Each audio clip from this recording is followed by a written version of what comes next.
ઓમ શ્રી ગણેશાય નમઃ. જય શ્રી કૃષ્ણ મારા પ્યારા મિત્રો.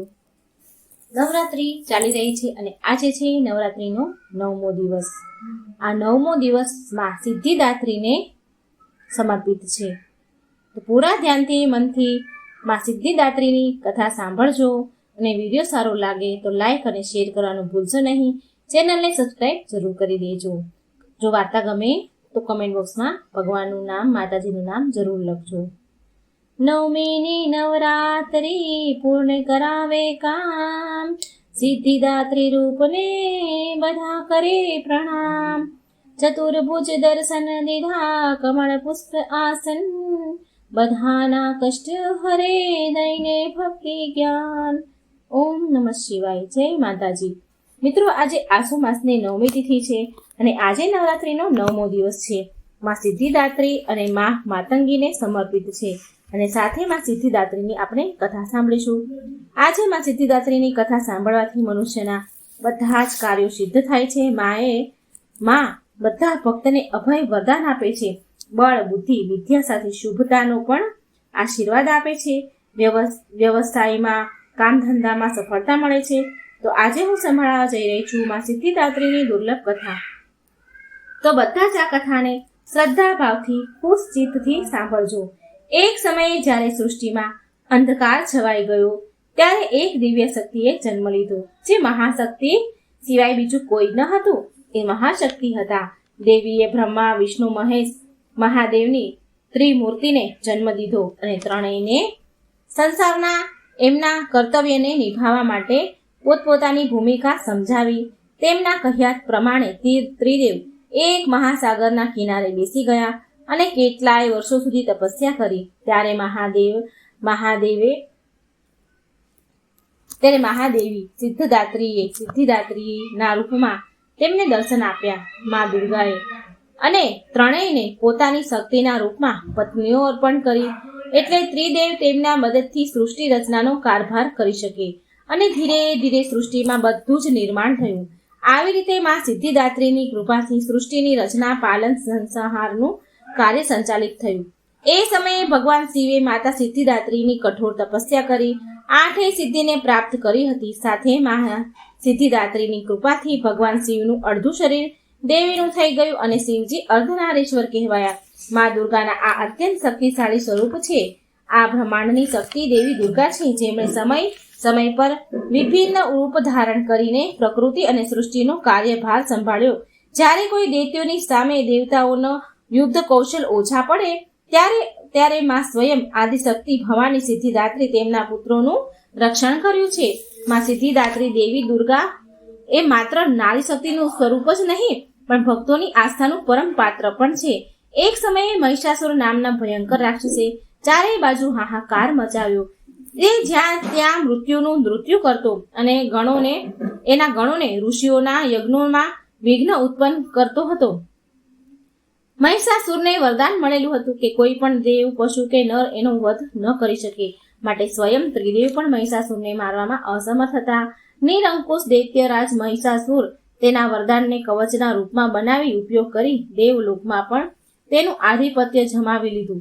દેવોને ત્યાંથી નીકાળી દીધા. દેવતાના યજ્ઞ ભાગને પણ તેના વશમાં કરી લીધો. દૈત્યરાજથી હેરાન થઈને બધા દેવતા ત્રિદેવ પાસે ગયા અને એમની સ્તુતિ કરવા લાગ્યા. બધા દેવતાના મુખમાં ચિંતાનું કારણ ત્રિદેવ પહેલેથી જ જાણતા હતા. આ બધી જ હાલત જાણીને શિવજી મંદ હસ્યા અને કહ્યું, હે નારાયણ, હવે સમય આવી ગયો છે કે આપણે બધા આપણા તેજથી જગતની રક્ષણ કરનારી માં દુર્ગાનું આવાહન કરીએ. આ સાંભળીને સ્વયં બ્રહ્માજી અને નારાયણે સહમતિ આપી હા કહી. ત્યાર પછી સ્વયં ભગવાન શિવ, ભગવાન વિષ્ણુ અને બ્રહ્માજીના શરીરમાંથી તેજ ઉત્પન્ન થયું અને એક જગ્યા ઉપર આવીને ઊભું રહ્યું.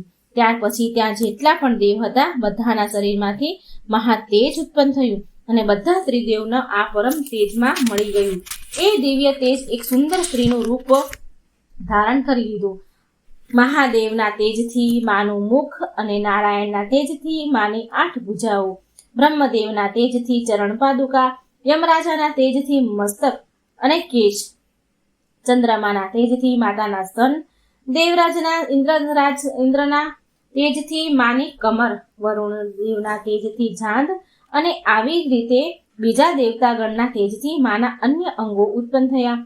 બધાએ મળીને માતાને અસ્ત્ર શસ્ત્ર આપ્યા. મહાદેવે તેમના ત્રિશૂળથી શૂળ, નારાયણે એમના ચક્રથી એક દિવ્ય ચક્ર, બ્રહ્માજીએ એક દિવ્ય કમંડળ, દેવરાજ ઇન્દ્રએ એક દિવ્ય શક્તિશાળી વજ્ર, સાગરે સુંદર રત્નથી સુશોભિત આભૂષણ અને ક્યારેય મેલા ન થાય એવા વસ્ત્ર મુંગટ આપ્યા. વરુણ દેવે શંખ, હિમાલયે માતાની સવારી રૂપમાં સિંહ, અને આવી રીતે વિશ્વકર્માજીએ દિવ્ય તેજથી અસ્ત્ર અને શસ્ત્ર નિર્માણ કરી આપ્યા. માનું આ સ્વરૂપ અત્યંત જ તેજસ્વી અને ભયંકર હતું. માના આ વિશાળ અને ભવ્ય સ્વરૂપને જોઈને બધા દેવતાઓ કરબદ્ધ થઈને માની સ્તુતિ કરે છે. પછી પુષ્પ વર્ષા કરી માએ પ્રસન્ન થઈને કહ્યું, હે દેવો, કહો મારો પ્રાદુર્ભાવ કયા કારણથી થયો છે? હું અત્યંત પ્રસન્ન છું. મને કહો, હું તમારી શું સમસ્યાનો હલ કરી શકું છું? ત્યાર પછી દેવતાઓએ બધી જ વાત કરી. ત્યાર પછી રણક્ષેત્રમાં માએ વિકરાળ રૂપ ધારણ કરી પહેલા દૈત્ય મહિષાસુરને સેનાને વિધ્વંસ કર્યો અને પછી મહિષાસુરને પણ માર્યો. આવી જ રીતે પૂર્વ સમયમાં પણ દુર્ગમ નામનો એક મહાબલી અસુર હતો. તેને પણ ભગવાન બ્રહ્માજીને કઠોર તપસ્યા કરીને અદ્ભુત વરદાન મેળવ્યું હતું. વરદાનના પ્રભાવથી દુર્ગમ સુરે વેદોનું અપહરણ કર્યું, જેનાથી બધી જ ધાર્મિક ક્રિયાઓનો અભાવ થઈ ગયો, લુપ્ત થઈ ગયું. દુર્ગમ સુરે અહંકારવશ થઈને સંસારને અપમાનિત અને દુઃખી કરી મૂક્યા હતા. ઘોર અકાળ પડ્યો. જીવ અન્ન અને જળ માટે છટપટાવા લાગ્યું. ત્રણેય લોકમાં ત્રાહી ત્રાહી મચી. દેવતાઓ પણ આ બધું જોઈને ડરી ગયા હતા. બધા જ દેવતામાં ભવાનીના શરણમાં ગયા. પ્રાર્થના કરવા લાગ્યા કે હે માં ભવાની, હે માં સિદ્ધિદાત્રી, તમે અસુરો ભગવાન શંકર અને માં પાર્વતીના ભોજની શક્તિના રૂપમાં તમે અસુરોનો સંહાર કરવા વાળી, તમે શુંભ નિશુંભ ચંડ મુંડ મધુ કૈટભ મહિષાસુર વગેરે દૈત્યોનો વધ કરીને અમારી રક્ષા કરી છે. હે માં, તમે અમને આશીર્વાદ આપ્યા હતા કે જ્યારે પણ અમારા પર સંકટ આવશે ત્યારે તમે અમારો ઉદ્ધાર કરશો. માટે એવી જ રીતે ભગવતી દુર્ગમ સુરનો વધ કરી અમારી રક્ષા કરો. દેવીની વિનંતીથી પ્રસન્ન થઈને મા ભવાનીએ જળની અન્ય ધારાઓ વહેતી કરી. ચારેય બાજુ પાણી પ્રવાહિત કર્યું. ગાયો માટે ઘાસ, અન્ય જીવ માટે જળ, અન્નથી તૃપ્ત કર્યા. સંસારની રક્ષા કરી. સુરક્ષા ચક્રનો ઘેરો બનાવીને સ્વયં ચક્રની બહારમાં બેસી ગયા. દુર્ગમ સુરે આ બધું જોઈ અને ચિંતામાં આવી ગયો. પછી અસુરની સેનાથી આક્રમણ કરાવ્યું. ત્યારે મા ભગવતીએ અસ્ત્ર શસ્ત્રથી સુસજ્જિત થઈને વિરાટ રૂપ ધારણ કરી બધી સેનાનો વધ કરી ત્રિશૂળથી દુર્ગમ સુરનો પણ વધ કરી નાખ્યો. સંસારમાં ધર્મની સ્થાપના કરી. દુર્ગમ સુરના વધ કરવાના કારણે મા ભગવતી દુર્ગાનું નામ દુર્ગા વિશે ઓળખાયું. મા ભગવતીનું નામ દુર્ગા પડ્યું. મા સિદ્ધિદાત્રી કમળના ફૂલ પર બિરાજે છે. હા, કે માનું વાહન સિંહ છે. મા સિદ્ધિદાત્રીને 4 ભુજા છે. માના ડાબા હાથની પહેલી ભુજામાં ગદા અને બીજા હાથની પૂજામાં ચક્ર છે. જમણી બાજુની પૂજામાં કમળ અને શંખ છે. 9 દુર્ગામાં સિદ્ધિદાત્રીમાં અંતિમ છે. અન્ય 8 દુર્ગાની ઉપાસના શાસ્ત્રીય વિધિ વિધાન અનુસાર થાય છે. ભક્ત દુર્ગા પૂજા 9મીના 10માં આ માની ઉપાસના પ્રવિષ્ટ થાય છે. આ સિદ્ધિદાત્રીની પૂજા ઉપાસના કર્યા બાદ ભક્તો અને સાધકોની લૌકિક અલૌકિક બધા જ પ્રકારની કામના પૂર્તિ થાય છે. એકવાર પ્રેમથી બોલો, જય માં સિદ્ધિદાત્રી, જય માં દુર્ગા, ઓમ નમઃ શિવાય. હવે ભક્તો આપણે સાંભળીએ ગુપ્ત નવરાત્રિમાં જે 9મા દિવસે 10 મહાવિદ્યામાંથી માતંગી માને આ 9મો દિવસ સમર્પિત છે. તો આપણે સાંભળીએ માતંગી માની કથા. 9મીની નવરાત્રિ પૂર્ણ કરાવે કામ, સિદ્ધિદાત્રી રૂપને કરે બધા પ્રણામ. ચતુર્ભુજમાં દર્શન દીધા, કમળ પુષ્પ આસન, બધાના કષ્ટો હરે માં દઈને ભક્તિ જ્ઞાન. જય માતાજી, ઓમ નમઃ શિવાય. ગુપ્ત નવરાત્રિમાં 9મો દિવસ માતંગી માને સમર્પિત છે. 9મી મહાવિદ્યામાં માતંગી છે. માતંગી દેવી પ્રકૃતિની દેવી છે, કલા સંગીતની દેવી છે, તંત્રની દેવી છે, વચનની દેવી છે. આ માત્ર એક એવા દેવી છે જેના માટે વ્રત નથી રાખવામાં આવતું. આમાં માત્ર મન અને વચનથી તૃપ્ત થઈ જાય છે. ભગવાન શંકર અને મા પાર્વતીના ભોજની શક્તિના રૂપમાં માતંગી દેવીનું ધ્યાન કરવામાં આવે છે. માતંગી દેવીને કોઈ પણ પ્રકારની ઇન્દ્રજાળ અને જાદુને કાપવાની શક્તિ પ્રદાન છે. દેવી માતંગીનું સ્વરૂપ મંગલકારી છે. આ વિદ્યા અને વાણીની અધિષ્ઠાત્રી દેવી છે. પશુ, પક્ષી, જંગલ વગેરે પ્રકૃતિમાં આ માનો વાસ હોય છે. માતંગી દેવી શ્રી લક્ષ્મીનું સ્વરૂપ છે. અન્ય નવરાત્રિમાં જ્યાં 9મું સ્થાન માં સિદ્ધિદાત્રીને પ્રાપ્ત છે, ત્યાં ગુપ્ત નવરાત્રિમાં 9મું સ્થાન દેવી માતંગીને પ્રાપ્ત છે. બંને સ્વરૂપ શ્રી લક્ષ્મીના જ છે. તો પ્રિય ભક્તો, આના પહેલા આપણે કથા મહિમા સાંભળીએ તે પહેલા આ ચેનલને સબસ્ક્રાઇબ કરી લો, વિડીયોને લાઈક અને શેર જરૂર કરજો. અને સુખ, શાંતિ અને વૈભવ અને વિદ્યાની કામના રાખવા વાળા ભક્તો કમેન્ટમાં જય માતંગીમાં જરૂર લખજો, જય મા ભવાની જરૂર લખજો. મા માતંગીની કથા અનુસાર એકવાર ભગવાન વિષ્ણુ અને મહાલક્ષ્મી ભગવાન શિવને ત્યાં ભોજન જમવા આવ્યા, એમને મળવા આવ્યા. શિવજીને અને પાર્વતીજીને મહાલક્ષ્મી અને વિષ્ણુ ભગવાન મળવા આવે છે એમના નિવાસ સ્થાન પર, કૈલાસ પર. હવે માન્યતા અનુસાર ભગવાન વિષ્ણુ તેમની સાથે કંઈક ખાવાની સામગ્રી લઈ ગયા અને શિવજીને ભેટ કરી. ભગવાન શિવ અને મા પાર્વતીએ ભોજન કર્યું, પણ અમુક અંશ ભોજનનો ધરતી પર પડ્યો. એ પડેલા ભોજનથી એક શ્યામ વર્ણવાળી દેવીએ જન્મ લીધો, જે માતંગી નામથી વિખ્યાત થયા. એ પણ કહેવાય છે કે મુનિ માતંગીની પુત્રીના રૂપમાં જન્મ લેવાના કારણે આ માનું નામ માતંગી પડ્યું. માની સર્વપ્રથમ આરાધના ભગવાન વિષ્ણુએ કરી. આ મા વિષ્ણુની આધ્યા શક્તિ પણ માનવામાં આવે છે. દેવી માતંગી ઘેરો નીલો રંગ કે શ્યામ વર્ણના છે. અર્ધચંદ્ર ધારણ કરે છે. 3 સુંદર કમળ નેત્ર છે. રત્નમય સિંહાસન પર બિરાજમાન છે. માને કમળનું આસન પણ બહુ પ્રિય છે. માં ચણોઠીની માળા ધારણ કરે છે. 4 ભુજા છે. લાલ રંગના આભૂષણ માને પ્રિય છે. ડાબા હાથમાં વીણા અને માનવ ખોપડી ધારણ કરે છે તથા જમણા હાથમાં ખડક ધારણ કરે છે.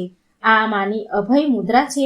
પોપટ હરેક સમયે એમની સાથે રહે છે, જે વાણી અને વચનનું પ્રતીક છે. માતંગી દેવીની આરાધના કરવા વાળા વાક પુષ્ટ થાય છે. સતમુદ્ર અને લોકહિત વાણી માને પસંદ છે. અપશબ્દ માને પસંદ નથી. વાક પુષ્ટતાના કાર્ય કરનારા માટે માતંગી દેવીની આરાધના મંગલકારી છે. દેવી કહે છે કે સત્ય બોલો, પ્રિય બોલો.